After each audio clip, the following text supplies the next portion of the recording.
Heyo guys, welcome back to the channel. This is a story about what if Naruto the Melt. As a child, Naruto is taken in by Sarutobi to be his chosen successor to the mantle of Hokage.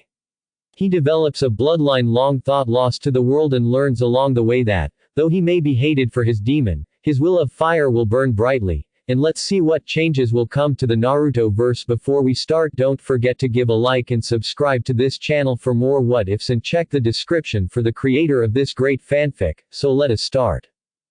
Chapter 2. Is he supposed to do that? Tada. The second chapter of The Melt is here. I'll try to update this periodically, maybe even work it in on my every 3 days schedule, but don't get any hopes up. Hope you enjoy it. Listen, reviewers, thank you. Workin' on my sleep now. It's 12:30 a.m. right now. Chapter 2. Naruto grew quickly and happily in the Sarutobi household, and the family was better off for it. His mother and father were devoted to raising him right. At age 1 he was toddling around the house, getting into all kinds of trouble. To Eri's distress, his appetite only grew with his age, and there were several instances where she had to send a servant to the market while he was still being fed. The little boy's 2 teeth had come in fully at the age of 6 months, and at first, everyone was alarmed that they were fangs. Yahiko had put it best by bluntly spurting it out. "He looks like a goddamned vampire."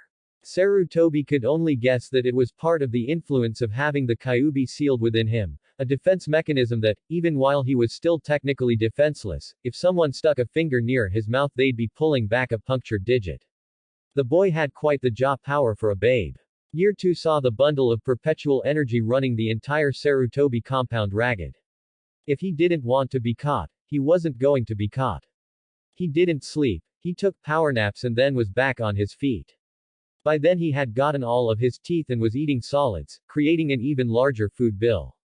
Sarutobi was just glad that his family was provided for by the village.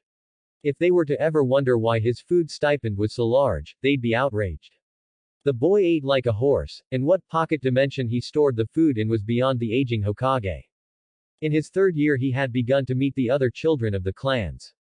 As if by some miracle, or Kishimoto's plot-driven, backwards-assed, Uchiha-loving mind, all the clan heads had produced heirs at around the same time. Naruto's first stop with his parents and grandfather was the Hyuga household, where he met Neji and Hinata. Neji was a polite little boy, always smiling, even though he had received the curse seal. His cousin Hinata was a shy girl by nature and was hidden behind her father's legs when the Sarutobis walked in with Naruto. Her world had been filled with dreariness and brunettes, pale skin and impassive faces. An inquisitive, energetic blonde-haired boy with tan skin and whisker marks was a wonder of the world to her. Sarutobi had ushered him forward toward the little girl and smiled down.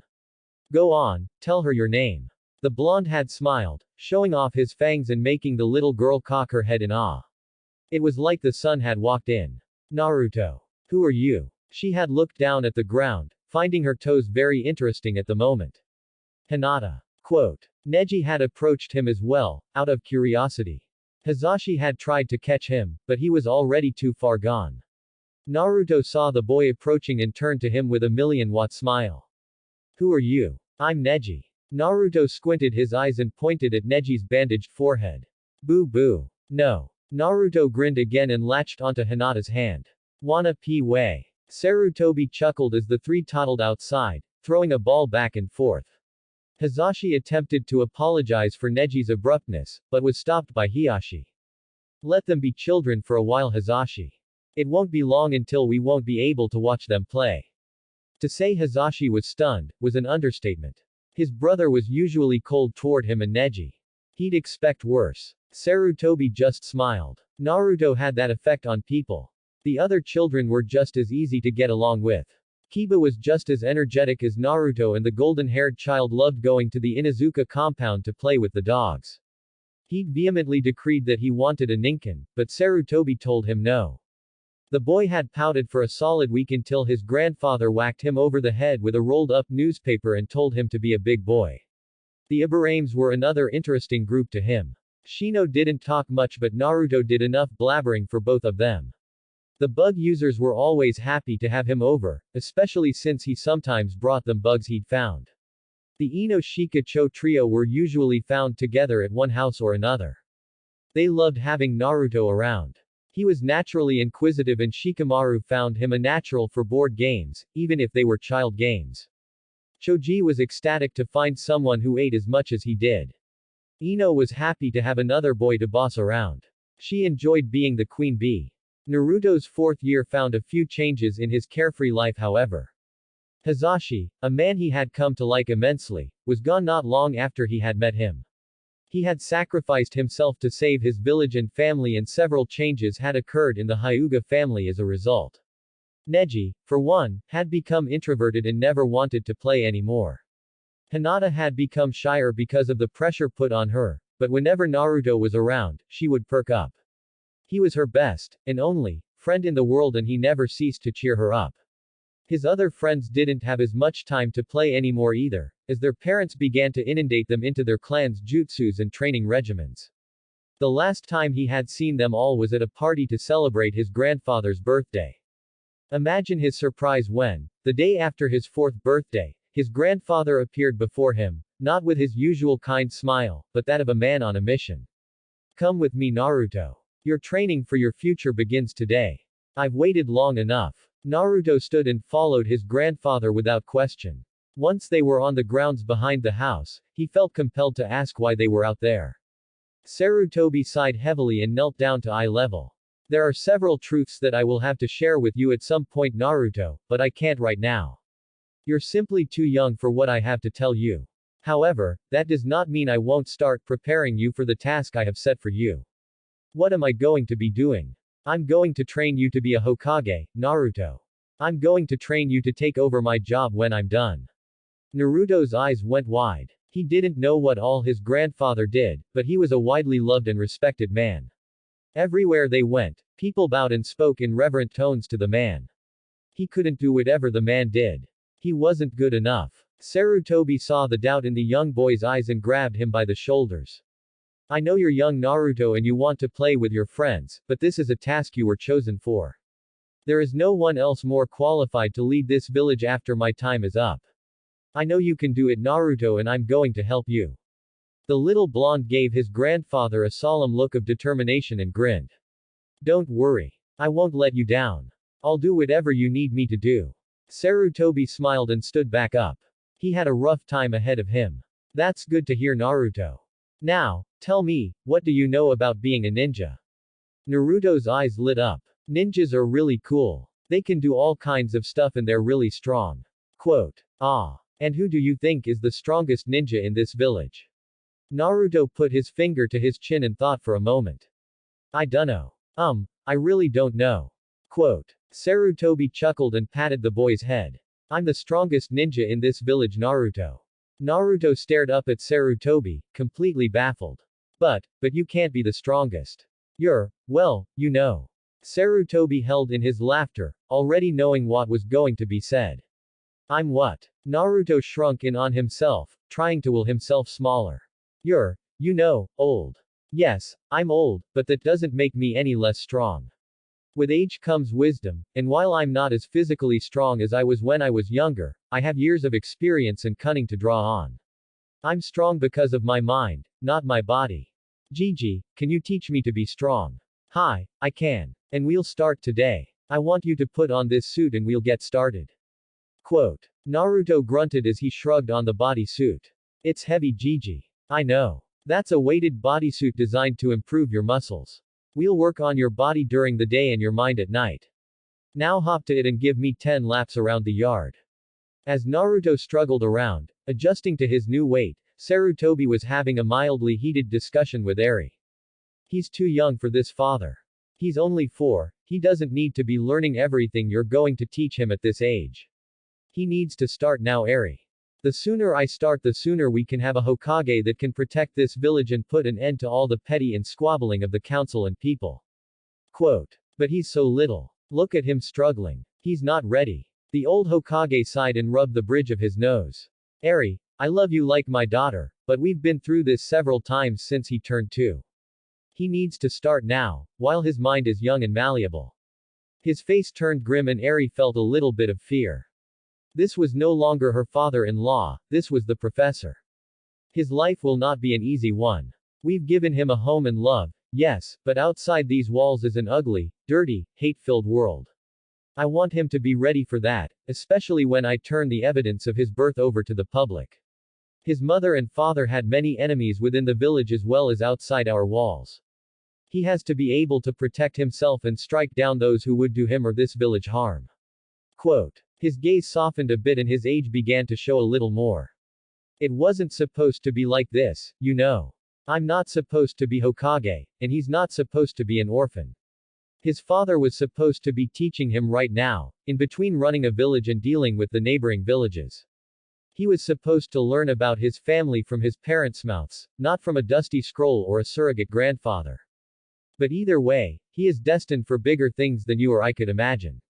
And that starts today. He turned to see Naruto huffing and puffing on his last lap, and when the boy had finished, he called him over. Drop and give me 50 each of the push-ups and sit-ups, then do 30 jumping jacks. After that, we'll begin the fun stuff. Remember to stretch out once you're finished. Quote. Naruto nodded his head tirelessly and began his exercises. If this was part of his future job, he wasn't very enthusiastic so far. Sarutobi, meanwhile, had ducked back inside, leaving a cage Bunshin to keep watch. He stood in front of Yahiko and Eri, outlining his plan. Now look. I know you two aren't very overjoyed with what I'm doing, but you'll have to get past that. I need your help as we mold him into a Hokage. Eri, your job is to make sure he eats more healthy things. You can spoil him every now and then, but his diet is going to have to make a drastic change. Yahiko, I want you to teach him to read. Instill a love of literature into him. I want the two of you to also ensure that he keeps up with his friends. Quote. Yahiko scowled and put his arm around his wife's shoulders. She was beginning to show her pregnancy and he didn't want her working too hard.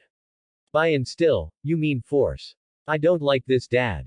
It reminds me of the way Uchiha raised Itachi. Sarutobi glared at his son and held his hands behind his back. The one, shining difference between the way Itachi was raised and Naruto is being raised is that I don't see him as a stepping stone to further my own ambitions. This is the only thing he can do in life. Do you think any civilians would hire him to work for them? No, of course they wouldn't. So, he'll be a shinobi and I'm training him to be the best of the best. I'm not training him to be a normal ninja, I'm training him to be a Hokage. But what is the difference? Itachi was raised to be the ultimate Uchiha. The boy literally has no emotions. And Naruto does. I won't deprive him of his humanity, but I will not leave him to the wolves unprepared. Excuse me, my student is done with his exercises. Quote. Yahiko and Eri watched in silence as the older Sarutobi walked out. I still don't like this. It's wrong to decide a child's future for them. Yahiko sighed and pulled his wife in closer. He understood where his wife was coming from and he agreed, but Naruto's future was already chosen the day he was born. It is wrong. But the Yondaime sealed any of the boy's alternative paths by sealing the Kyuubi within him. This is the only path he can take and Dad is just making sure he can walk it with his head held high. The only thing we can do is help and make sure he retains his humanity. Quote. Eri rubbed the small bulge on her tummy and reached up to kiss her husband on the lips. As long as he never loses that brilliant smile of his, I'll be happy. Quote. Sarutobi came out to a wide-eyed Naruto standing quietly in the yard. Gigi, how did you do that? You turned into smoke and disappeared. Excellent, an inquisitive young mind. That is part of what I shall teach you in the years to come. That was a kage bunshin, a form of clone used for information gathering and fighting. It will be an important tool for learning later. Right now, you need the basics. We're going to learn how to mold chakra. What's chakra? Sarutobi smiled and put himself into professor mode. He loved to impart wisdom to the younger generation. Chakra is made by meshing together spiritual and physical energy. You just have to unlock it so we can begin to mold it into something else. How? Concentrate on a force inside you. A stream that seems to flow through you and try to guide that stream somewhere outside its natural flow. That should unlock it. Quote. He watched as Naruto sat down and began to concentrate. Sarutobi was practically giddy with excitement. Here he was, with another student, about to begin the lessons that would last a lifetime. He watched hopefully as Naruto's face scrunched in concentration and struggle. Slowly, but surely, the chakra began to trickle out. Sarutobi was happy for his student and was about to tell him to stop when he felt the flow of chakra increase and his eyes widened. Naruto, you can stop now. The boy apparently was in too much of a trance to hear him. His face was still screwed into that look of utter concentration. Sarutobi began to sweat when the blue chakra started to be easily seen. It shouldn't be possible for a child to produce that much. Naruto. Stop now. Naruto still didn't hear him, and the chakra flow was so powerful now that it attracted the entirety of the Sarutobi household. Yahiko and Eri stood in wonder as the boy was bathed in the ethereal blue glow. Eri, who was a civilian, could even see it. Father, is he supposed to do that? No, he's not. Naruto, stop this at once. The small blonde was now shaking from the force of chakra being expelled, and Sarutobi did the only thing he could think of to stop it. He chopped Naruto on the back of the neck and watched with bated breath as the blue chakra receded. Well, at least he unlocked it. But what awesome power. Single quote. Sarutobi turned to his family and servants and put on his most intimidating face. Whatever you just saw here, never leaves here, understood?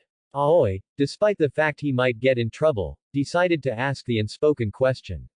Master, is it normal for a child to have such power? Sarutobi frowned and looked back to the conked-out child. No, it isn't. But then again, we all know he isn't normal by any conventional means. With chakra that powerful, and at such a young age, it'll probably take quite a while to train him to use it effectively. I hope not, but that is usually the case with those with power.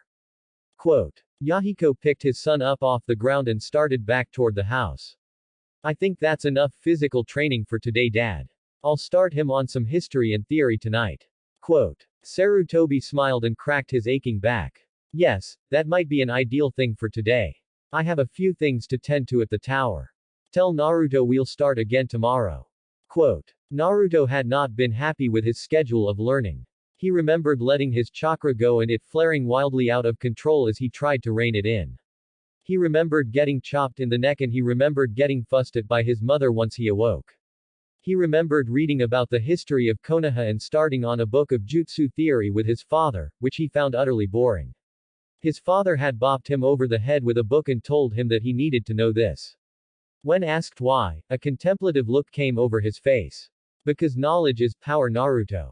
Let's say you're fighting someone. You know what your opponent is capable of. He knows what you're capable of. But neither of you have any updated information on each other for the past 6 months. If he tries a move you've never met before, what will you do? Get away. Wrong. That's what normal people do. It might be a jutsu that spreads out as it goes, covering more area, but losing power. It might be a straightforward shot. You need to be able to analyze these things and choose your path accordingly. Then why am I reading this? Why can't I just train? Quote. This is training, son. You're training your mind to know what to do. The body can't react if the mind doesn't know what it's doing. Naruto nodded slowly, letting the information seep in. So if I read everything I can, I'll get really smart and be able to figure things out more quickly. In a nutshell, yes. It's more complicated than that, but that's the gist of it. Quote. Naruto silently picked up his book on history and started to read again. Yahiko had never been more proud of his son, but soon, he had to help him again. Hey Dad, what's a kawarimi? And so had began their nightly sessions. Currently, Naruto was lying in bed asleep. Not that he knew it, but his alarm clock said 4 o'clock and a sinister figure stood beside his bed. The figure lifted its hand, with possibly a weapon, and began to tilt it downward. And Naruto was introduced to the concept of a cold glass of water in the morning if he didn't wake up when he was supposed to. Sarutobi watched amused as his grandson spit and sputtered and thrashed around on the bed. Once he was finished, Sarutobi cleared his throat and threw the training suit at him. Get dressed and meet me downstairs. We're going on a run. Naruto grumbled as he made his way downstairs, the suit seeming to be heavier than it was yesterday. He looked around for his grandfather and found him outside, standing with his hands on his hips, twisting and bending in several directions. Naruto walked outside to find the old man in a black ninja outfit, totally contrasting his usual white robes. Ah, good morning. Awake now are we? Naruto mumbled under his breath and nodded. Good. Now we're going to run 1 lap around the village. Every 2 weeks we'll increase it by 1 lap, keeping with the same time limit. Quote. But Gigi, I can't run that fast. You don't have to run fast, you just have to complete the task. We'll worry about speed later. Right now, I want to condition your body so that you can complete whatever I give you to do. Now let's go. But Gigi. Sarutobi turned a stern eye to his grandson and Naruto cringed under the glare. During these times, I am your sensei Naruto and I expect you to show me the proper respect. You may not like me sometimes during our training, but you will respect me. I may love you like a grandson, but that does not mean I will tolerate insubordination from you. Quote. Naruto's eyes widened. What do you mean, like a grandson? Sarutobi cursed under his breath. That had been an unwanted slip of the tongue. He put on a smile and patted the boy's head, diffusing the situation. It was a slip of the tongue, Naruto. Now let's go. The boy nodded his head and they jogged off into the morning. Naruto lay on his back panting. His run had turned into quite a spectacle when they'd run afoul of a certain green-clad Junin. Naruto had been fascinated with the man's eyebrows, but had remained quiet as Sarutobi and Guy spoke while running. Guy had been impressed that a 4-year-old was out on a run with the Hokage and had voiced his pleasure at having found one with great flames of youth. He had offered to help train Naruto whenever he could in taijutsu and Sarutobi readily accepted. He couldn't be around all the time. Naruto was happy when their run ended. He might be an endless bundle of energy but he was still a child and his muscles were not yet developed fully. Before he could enjoy the respite, Sarutobi called him over to begin his morning calisthenics. By the time they got around to jutsus, Naruto was nearly on empty, until Sarutobi told him they were going to be manipulating his chakra. Naruto had studied the previous night with his father on some of the things that one could do with chakra and right now he was like a kid with a new toy, which he essentially was. Sarutobi was quick to remind him of the seriousness of their training with a bop on the head. We're here to train your body, Naruto, not waste energy. If you have time and energy to jump around, then you have time to put more effort into learning. I'm sorry sensei. I'm just excited about some of the things I read I could do with chakra last night. Quote. Sarutobi smiled and put his hands behind his back. That's all well and good, Naruto, but I need to get you to the point where you can actually mold the chakra into a jutsu. You're still young and therefore your control won't be all that great, but that's where this comes in. He held up a leaf and Naruto's face scrunched in confusion. That's a leaf, sensei. What does that have to do with anything? I want you to be able to hold this leaf to your forehead, using only chakra, before I'll teach you any kind of jutsu. Once you've mastered this exercise, we'll add more leaves to different parts of your body and let you climb trees. How long will this take? The old Hokage shrugged and grinned at his student. That all depends on your skill, determination, and mindset. If you set out to do something, do it. Don't half-ass it. Don't skip out on this training either. I won't teach you anything until you learn it. Now try to imagine your chakra as a suction cup to keep the leaf to your forehead. I have some things to take care of at the tower, but I'll be back soon to see how you're progressing. Quote. Naruto nodded and picked up the leaf, settling into a cross-legged stance against a tree. Sarutobi watched with pride as he put the leaf on his forehead, only to huff in agitation as it blew away. He turned in the doorway to find his son staring at him. Well, how's he coming along? He's impatient and brash, but then again, he's 4. I've never taught a student that young. He has promise though. He kept up with both me and Guy on our morning run with us at a quarter speed. Yahiko's eyes widened and he smiled. That's my boy. He'll do just fine. I'm going to make him start on the next chapter of Jutsu Theory tonight. That's good. I think we should designate a day or two where he can go and play with his friends though, especially Hinata. He brightens her and the rest of the Hyuga's day when he visits. That family needs a good dose of cheer. I agree. I'll arrange a play date later. Hinata will be ecstatic to see him. Quote. Indeed. Well, I must be off. Someone has to kill the paperwork after all. Keep an eye on Naruto for me. Make sure he's doing that exercise right. Yahiko nodded and went back inside the house. He found Eri sitting in a chair, lightly rubbing the small bulge in her stomach. Are you still fretting over the baby? Don't worry about it. How can I not worry about it? Naruto is still a handful and to have another child running around. Yahiko sighed as he sat on the arm of the chair and kissed her on the forehead. You have to remember that not all children are like Naruto.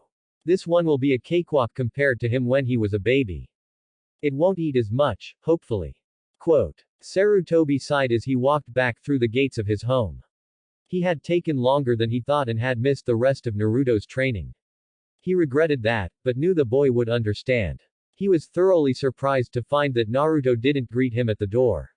He searched for a while before finding the boy reading the Jutsu Theory book with Yahiko, a leaf stuck to his forehead. He smiled proudly. Things would go more smoothly from here. Hope you enjoyed the second helping. More on Naruto's friendships and training in the next chapter. Gonna try to take this story kind of slow, so don't expect any really big time leaps. Thanks for listening. I hope you guys liked it. Don't forget to subscribe and leave a like for more what ifs and support the author. See you guys in the next video.